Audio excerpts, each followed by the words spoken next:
C'est une question que souvent vous m'avez posé la question. Quelle est la différence entre le nom Elohim et le nom Adonai?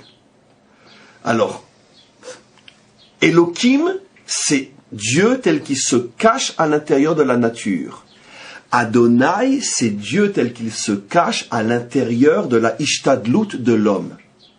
Quand l'homme agit, quand l'homme travaille, mais que Hachem l'aide dans son travail, quand l'homme se soigne, mais que Hachem l'aide dans son soin, quand l'homme se bat, et qu'Hachem l'aide dans son combat, cette présence d'Hachem dans l'homme qui agit s'appelle Adonai.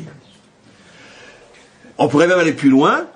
La présence des énergies divines dans ce médicament s'appelle Elohim. Et la présence d'Hachem qui décide qu'en prenant ce médicament, je vais moi être guéri, s'appelle Adonai. Parce que je peux aussi prendre le médicament et pas être guéri comme on le sait, malheureusement. Je peux aussi ne pas prendre de médicament et être guéri. Et maintenant, on va faire le test. Le médicament, les énergies qui me soignent s'appellent comment? Elohim. Quand moi, je fais cet acte de moi agir et me soigner, mais que le médicament veut me soigner, comment s'appelle Hachem qui m'aide à être guéri? Comment il s'appelle? Adonai. Et si j'ai pas de médicament et que j'ouvre un livre de psaumes et je dis Hachem, s'en supplie, sauve-moi, comment s'appelle Hachem? Availlé. Mais non, je suis pas passé par la nature ni par les médicaments, j'ai rien fait. Availlé. Je répète. Si j'ai pas de médicament, je fais aucune ishtadlut, je fais aucun acte physique, terrestre, humain, je ne fais que demander à Hachem, soigne-moi. Et Hachem me soigne. Comment il va s'appeler? Availlé. Je passe par un médicament, comment va-t-il s'appeler? Elohim dans la nature, Adonai dans l'homme. Un homme se bat. Il se bat à 1 contre 10. Il gagne. David contre Goliath. À 1 contre 1000. Goliath par rapport à David. David gagne. Il a été aidé par Hachem? Oui. Comment s'appelle Hachem au moment où il aide David? Comment il s'appelle? Adonai. Adonai.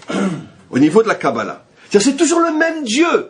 Mais selon la manière dont Dieu agit, il change de nom. Maintenant, je donne un cours. Je suis habillé avec certains habits. D'accord? Ce soir, je vais aller à la piscine. Je serai en maillot de bain. Mais c'est toujours le même Ravdinovitch. Très bien. Il est passé d'une chemise et un pantalon à un maillot de bain. Mais c'est toujours le même Ravdinovitch. Il n'y a pas de différent Ravdinovitch. Et quand ce soir j'irai dormir, je me mets en pyjama. Ce sera toujours le même Ravdinovitch. D'accord? Très bien. C'est clair? Donc c'est toujours le même Dieu, mais selon sa fonction. Quand il agit dans la nature, il s'appelle Elohim. Quand il agit à l'intérieur de l'homme, qui lui-même est en train d'agir, il s'appelle Adonai. Et quand il aide l'homme ou le monde sans la moindre intervention de l'homme et du monde, il s'appelle Availlé. Je vais expliquer aussi que le mot Elohim veut dire aussi force. La racine du mot Elohim, c'est El, Elim, qui veut dire aussi force. Donc, j'explique un petit peu plus. Ça ne suffit pas d'être un croyant, il faut être aussi un homme fort. Or, pour être fort, il faut être confronté à ce monde, parce que ce monde nous présente constamment des difficultés et des obstacles, et pour pouvoir surmonter toutes les difficultés et les obstacles de ce monde, on a besoin de force. Et c'est la raison pour laquelle, encore une fois, Hachem se cache à l'intérieur de la nature, de manière à obliger l'homme à se battre avec ce monde, à développer en lui les forces qui vont faire que quand il va se tenir enfin face à Hachem, il va se tenir face à Hachem comme un homme fort, et pas comme un homme uniquement qui ne fait que recevoir comme un enfant devant sa maman. Donc ça c'est la perfection. Hachem, Elohim.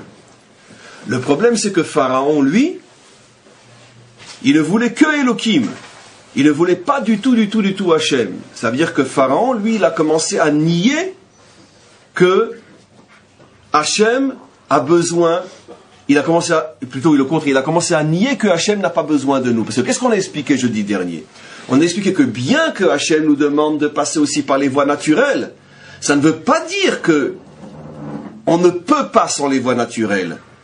Parce que c'est évident que si Hachem veut nous guérir, même d'une manière qui n'est pas naturelle, il peut le faire. Si quelqu'un se trouve dans un endroit où il n'y a pas du tout de médicaments, et que la seule chose qui lui reste, c'est la foi et la prière, Hachem ne peut pas le guérir? Bien sûr que oui. Bien sûr que oui. Hachem peut aussi décider que quelqu'un qui prend des médicaments ne sera pas soigné. Donc, quoi qu'il en soit, c'est entièrement entre ses mains. La raison pour laquelle nous devons passer par les voies de la nature, c'est pas parce que sans ça, ça ne marchera pas.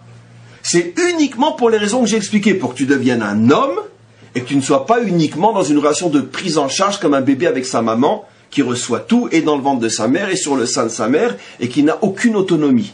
Parce que si tu ne fais que recevoir, tu vas perdre ton autonomie, tu vas perdre ta liberté.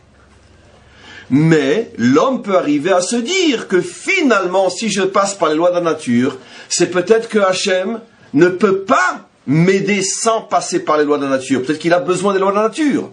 Et ça, c'est le début de l'erreur. Quand on commence à imaginer que finalement, Dieu aide, mais s'il n'y a pas de médicaments, il n'y a pas de guérison. Dieu aide, mais si je ne fais pas un effort moi-même, je n'aurai pas de résultat. Non. On doit savoir que Hachem peut nous aider même sans notre effort, mais la raison pour laquelle il nous demande de faire un effort, c'est pas parce que lui en a besoin, c'est parce que nous en avons besoin. Vous comprenez la nuance? C'était tout le cours de jeudi. Pharaon, lui, il n'a pas accepté Hachem.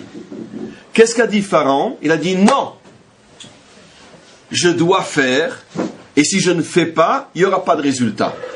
Le problème, c'est que si un homme commence à penser comme ça, après il risque de dégringoler, descendre, jusqu'au moment où il pense qu'on n'a pas du tout besoin d'Hachem.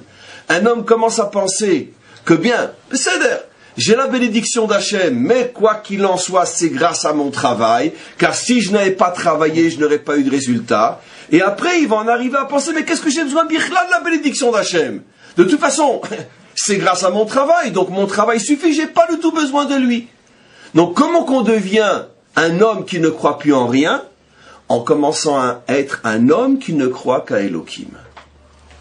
La perfection, c'est Hachem Elohim, c'est ce qu'on dit à la fin de Kippour, Hachem ou Elohim, Hachem ou Elohim, Hachem ou Elohim, ça veut dire quoi? C'est vrai, Hachem me demande d'agir, mais je ne vais pas tomber dans le piège et l'illusion de croire que sans mon action, il n'y aurait pas de résultat. Si Hachem veut, il peut me donner sans les médicaments, sans mon travail, sans mon armée, sans rien. Il peut tout me donner s'il veut. Il ne me donnera rien sans les médicaments, sans mon travail et sans l'armée, sans... Mais pas parce que lui en a besoin. Pour moi, pour que moi je devienne un homme et pas un assisté. C'est pas parce qu'on ne peut pas, parce qu'il ne veut pas. C'est pas pareil. Et pourquoi il ne veut pas? Parce qu'il a décidé que ça passe par ça. Il a décidé que tu dois passer par la nature, Elohim.